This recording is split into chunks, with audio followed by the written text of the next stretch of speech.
नमस्कार दोस्तों, plus point के यूट्यूब के वीडियोस में आपका स्वागत है। दोस्तों मेरा नाम है निकित शाह।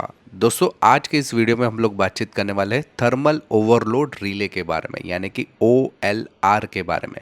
ये बहुत ही इंपॉर्टेंट टॉपिक है, खास करके RLC पैनल या PLC पैनल या एस्काडा जो लोग कर रहे हैं या इलेक्ट्रिकल के जो फील्ड में जो लोग काम कर रहे हैं उसके लिए बहुत ही इंटरेस्टिंग टॉपिक है। ऑटोमेशन के लिए भी बहुत ही इंटरेस्टिंग टॉपिक है और बहुत ही इंपॉर्टेंट टॉपिक भी है। तो आज के इस वीडियो में इसको एकदम डिटेल में जानेंगे। याद रखिएगा, वीडियो अगर पसंद आएगा तो अपने दोस्तों के साथ में लाइक और शेयर करना ना भूलिए। तो चलिए वीडियो की शुरुआत कर लेते हैं। सबसे पहले ये OLR लगता क्यों है वो समझ लो। मान लो कि एक मोटर है, एक कन्वेयर बेल्ट है, मोटर समझो रनिंग है, चल रहा है। उसकी जो कैपेसिटी है वो एक बॉक्स उठाने की है और वो भी लिमिटेड केजी, यानी कि समझो 10 किलो का एक बॉक्स उठाने की कैपेसिटी है। मैं 10 किलो की जगह 50 किलो का एक बॉक्स डाल दूँ तो क्या होगा मोटर की हालत? जाहिर सी बात है कि मोटर बहुत ज़्यादा वेट उठाने पर गर्म हो जाएगा। गर्म होने पर मोटर हो सकता है कि बर्न, यानी कि जल जाए, अंदर की वाइंडिंग खराब हो जाए या बहुत सारी प्रॉब्लम आ सकती है। इसको बचाने के लिए हम लोग OLR का यूज़ करते हैं। इसके लिए OLR काफ़ी इंपॉर्टेंट माना जाता है। ओवरलोड रिले यानी कि थर्मल ओवरलोड रिले काफ़ी इंपॉर्टेंट माना जाता है। सबसे पहले तो लेकिन हमें समझना पड़ेगा कॉन्टेक्टर। अभी ये जो है ना आपके सामने जो दिखाई दे रहा है इसको कॉन्टेक्टर बोलते हैं। कॉन्टेक्टर यानी कि जिसके ज़रिए मोटर शुरुआत होती है। अगर आप ओवरलोड रिले नहीं भी लगाएंगे ना तो भी मोटर चालू होगी, लेकिन ये कॉन्टेक्टर की मदद से चालू होगी।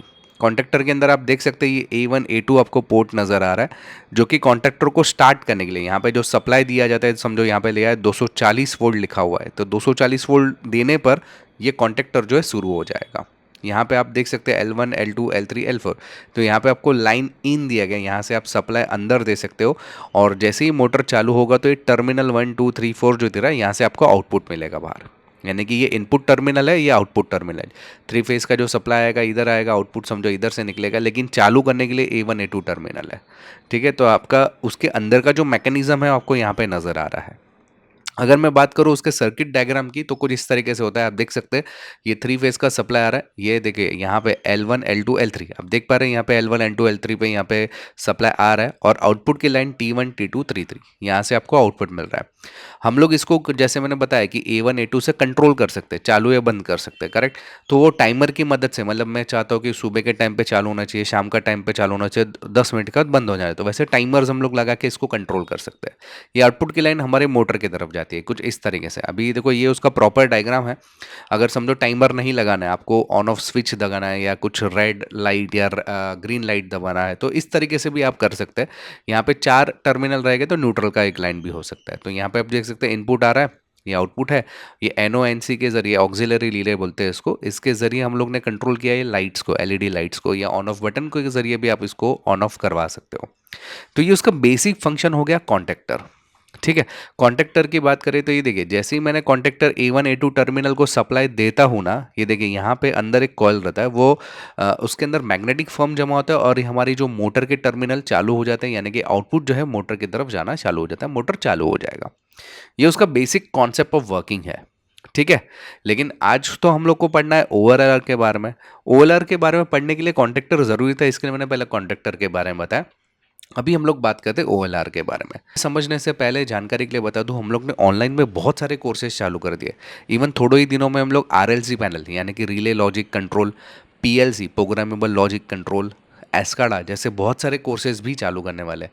इसके अलावा जो ऑलरेडी चालू है, वायरमैन है, सोलार है, एयर कंडीशन है, computer hardware, laptop repairing, mobile repairing, computer software, computer programming, animation, micro controller, robotics जैसे कई सारे ऑलरेडी अनगिनत कोर्सेज इसके अंदर चालू है। ये सब कोर्सेज करने के लिए केवल मोबाइल में एक ऐप डाउनलोड करना है। ऐप का नाम है प्लस पॉइंट ट्रेनिंग, ये आपको गूगल प्ले स्टोर से मिल जाएगा। अधिक जानकारी के लिए मेरा व्हाट्सअप नंबर है, आप देख सकते हैं यहाँ पे। इसमें मुझे केवल हाई का मैसेज डाल दीजिए तो मैं पूरी जानकारी आपको व्हाट्सअप के माध्यम से भिजवा दूंगा। तो चलिए अभी शुरुआत करते हैं। ओवरलोड रिले करता क्या है? ओवरलोड रिले का जो काम है, ये काम है थर्मल प्रोटेक्शन, यानी कि मान लो कि मोटर हीट हो गई, बराबर हीट हो गई तो करंट ज़्यादा खाएगा, उसको बचाने का ये काम करेगा कि उधर ज़्यादा करंट नहीं जाना चाहिए। इसके अलावा अगर आपकी 3 फेज की लाइन है, जैसे मैंने पहले बताया कि 3 फेज की लाइन है, बराबर है, 3 फेज की लाइन में से समझो एक लाइन कट गई, एक लाइन में से करंट नहीं आ रहा है, तो भी उसको प्रोटेक्ट करेगा। तो ये काफ़ी बेहतरीन, मतलब हमारी मोटर को बचाने का जो मेन काम करता है वो यही करता है। कॉन्टैक्टर खाली ऑन और ऑफ करता है, वो बचाता है, किसी भी टाइप का प्रोटेक्शन नहीं है उसके पास। ये प्रोटेक्शन हमें देता है ओवर रिले, किसका? तो थर्मल का। हाँ, इसमें शॉर्ट सर्किट का प्रोटेक्शन नहीं है, लेकिन थर्मल प्रोटेक्शन है। अगर ज़्यादा करंट खा रहा है कुछ भी चीज़ों की वजह से, समझो वाइंडिंग ओपन हो गया है, वाइंडिंग का इंसुलेटर निकल गया तो करंट ज़्यादा खा रहा है, अंदर का समझो करंट ज़्यादा खाने की वजह से जो प्रॉब्लम आ सकता है उसको बचाने का काम हमारा ओवरलोड रिले करता है। ये ओवरलोड रिले का जो सिंबल है वो इस प्रकार से बताया जाता है, या इस तरीके का ये जो सिंबल दिख रहा है ये ओवरलोड रिले का सिंबल है। इलेक्ट्रिकल में सिंबल बहुत इंपॉर्टेंट रोल प्ले करता है, इसके लिए यहाँ पे मैंने सिंबल भी बताया आपको। ठीक है, अभी बात करते हैं इसको कनेक्शन कैसे करता है। तो आमतौर पे कॉन्टेक्टर के साथ में उसको नीचे, आपको यहाँ पे दिखाई दे रहा है, ये 3 पिन आपको नजर आ रहा है, ये कॉन्टेक्टर के नीचे से ऐसा बिठा दिया जाता है। ये देखिए यहाँ पे बताया गया है, ये 3 पिन है, ऊपर का कॉन्टेक्टर है। तो खाली ये टर्मिनल खोल के आपका जो आउटपुट का पिन है T1 T2 T3, वहाँ पे आपका ओवरलोड रिले का ये जो कनेक्शन है वहाँ पे बैठ जाएगा, और आपका आउटपुट जो है वो अभी यहाँ से निकलेगा। मतलब पहले यहाँ से आउटपुट जो दे रहे थे उसके यहाँ से आउटपुट आपको बाहर मिलने वाला है। तो इस तरीके से उसको जो कनेक्शन होता है कॉन्टेक्टर के साथ में, इस तरीके से कनेक्शन किया जाता है। अगर आप ध्यान से देखोगे तो यहाँ पे L1 L2 L3 लाइन जो आपको दिख रही है, यानी कि लाइन 1 2 3 RYB जो यहाँ से आपको मिल रही है। इसके अलावा कुछ NONC के कनेक्टर्स है, उसके बारे में तो हम लोग ने कोर्सेस में बताया है एकदम डिटेल में। साथ ही साथ यहाँ पे ओवरऑल रिले आपको यहाँ पे नजर आ रहा है, ये देखिए टर्मिनल जो है यहाँ पे कनेक्टेड है, ओवर रिले के टर्मिनल है ये, और आउटपुट जो टर्मिनल यहाँ से आपको मिल रहा है। इसके अलावा यहाँ पे भी आपको देखो 97 98 95 96 NONC कुछ पिन मिल रहे हैं, इससे हम लोग उसको स्टार्ट ऑफ ऑन बहुत सारी चीज़ें करवाते हैं। ये आगे कोर्सेज में है डिटेल, लेकिन बेसिक उसका फंडामेंटल आपको समझ में आया कैसे लगाते हैं। ठीक है, अभी बात करते हैं उसके कनेक्शंस की, वायरिंग के। तो वायरिंग के कनेक्शन को इस प्रकार से जैसे आपको यहाँ पे नज़र आ रहा है, यहाँ पे समझो ऑन ऑफ का बटन है, तो ऑन ऑफ का बटन NO से लेकर इसके NO के साथ में जोड़ के हम लोग ऑन या ऑफ करवा सकते हैं। इसके अंदर ट्रिपिंग LED लाइट ज्वाइन करा सकते हैं, जैसे ये ट्रिप हुआ तो एक लाइट ग्लो हो जानी चाहिए, वैसा भी हम लोग कनेक्शन इसके अंदर कर सकते हैं, और ये उसका बेसिक सिंबल है। अभी हम लोग ये बात करेंगे कि भाई इसके ऊपर जो बटन रहता है ओवरऑल रिले के, वो क्या काम करता है। तो ये तो 3 टर्मिनल के बारे में तो आपको समझ में आएगा कि ये इनपुट टर्मिनल हो गया। इसके अलावा आपको यहाँ पे सबसे पहले करंट सेटिंग का एक नॉब नजर आ रहा है, देखिए सब में रहता है। ये देखिए यहाँ पे भी अगर आप देखोगे करंट सेटिंग का नॉब है, यहाँ पे भी देखोगे करंट सेटिंग का नॉब है, यहाँ पे भी ये करंट सेटिंग नॉब जो है, अभी जैसे कि यहाँ पे आपको 12 से लेकर 18 नजर आ रहा है, तो ये 18 एम्पियर तक का लोड सेट का हो सकता है। यहाँ पे 30 एम्पियर तक का लोड, या 30 से लेकर 40 एम्पियर तक का लोड झेल सकता है। यहाँ पे 13 एम्पियर, यानी कि 1 HP 2 HP 5 HP की मोटर के लिए ये वाला लगेगा, कम HP है तो ये वाला लगेगा, उससे कम HP के लिए ये वाला लगेगा। इस तरीके से यहाँ पे डिज़ाइन किया गया है। तो आपको सिलेक्शन जो है ना ओवरलोड रिले का उसी हिसाब से करना पड़ता है कि आपका एम्पियर कितना खाने वाला है, उसके अकॉर्डिंगली आपको इसको सिलेक्ट करना पड़ता है। इतना समझ में आया। अभी मान लो कि मैंने समझो एक 5 HP की मोटर ली, तो मेरा समझो एम्पियर में बोलता हुआ कि अंदाजा में बोल रहा हूँ, ज़रूरी नहीं कि यही रहे कि भाई 30 एम्पियर का है तो मैं 30 पे रखूँगा या 33 पे रखूँगा, उससे ज़्यादा नहीं रखने का। ठीक है, ज़्यादा रखेंगे तो प्रॉब्लम भी आ सकता है, ओवर हीट हो जाएगा। ठीक है, तो ये उसके लिए रहता है करंट सेटिंग। इसके बाद अब देखिए कहते हैं यहाँ पर रीसेट का बटन है, स्टॉप का बटन है। स्टॉप क्यों? अभी समझो मान लो कि आप होल्ड करना चाहते हैं, मतलब अभी मेरा सप्लाई चल रहा है, मेरा मोटर चल रहा है, और आप उसको मैनुअली स्टॉप करना चाहते हो, तो यहाँ पे आप स्टॉप करवा सकते हैं इसको। स्टॉप बटन इसी के लिए, होल्ड करने के लिए, स्टॉप करने के लिए आपको यहाँ पे, या यहाँ पे आपको टेस्ट नाम का बटन आपको नजर आ रहा है। टेस्टिंग का भी एक बटन रहता है, ये जो है टेस्टिंग करने के लिए, तो वो दबाने पर वो ट्रिप हो रहा है कि नहीं आपको मालूम पड़ेगा, तो ट्रिप है या नहीं है वो भी आप बता सकते हैं। रीसेट बटन किस चीज़ के लिए रहता है? मान लो कि यहाँ पे आपको एक नॉब दिखा रहा है, ऑटोमेटिक और मैनुअल, ऐसा 2 चीज़ रहता है। इसके अंदर भी ऑटोमेटिक और मैनुअल ऐसे 2 रहता है। यहाँ पे देखो ए लिखा हुआ है, रीसेट जो रहता है ऑटोमेटिक या मैनुअल। तो अगर आपने ऑटोमेटिक पे रखा हुआ है तो आपको इसको दबाने की ज़रूरत नहीं है, वो अपने आप चालू हो जाए। अगर आपने उसको मैनुअल पे रखा हुआ है, मतलब ओवरऑल रिले के ऊपर अगर मैनुअल पे रखा हुआ है, अगर मान लो कि मोटर में कुछ दिक्कत हो गई, मोटर गर्म हो गया, तो ये बंद हो जाएगा, और जब तक कि आप रीसेट का बटन ना दबा दो वो चालू नहीं करेगा।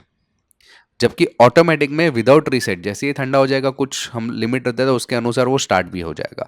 तो इस तरीके से मतलब ये रीसेट बटन काम करता है, स्टॉप बटन काम करता है।